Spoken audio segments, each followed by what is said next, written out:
तू मला मंदिरात शोधतोस, पण ऐक, मी दगडात नाही, भावनेत आहे.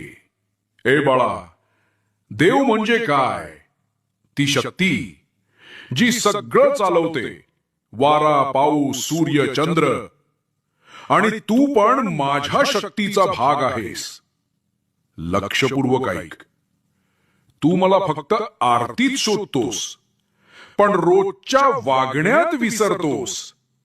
आईशी रागाने बोलतोस, बायकोच्या भावना दुखावतोस, इतरांकडे खाली नजरेने पाहतोस आणि मग विचारतोस, मी तुझं ऐकत नाही. मी फक्त प्रार्थनेत नाही, मी प्रत्येक जीवात आहे. ज्याचा तू अपमान करतोस त्याच्यातही मी आहे. मी प्रत्येक श्वासात, प्रत्येक माणसात आहे. म्हणून सांगतो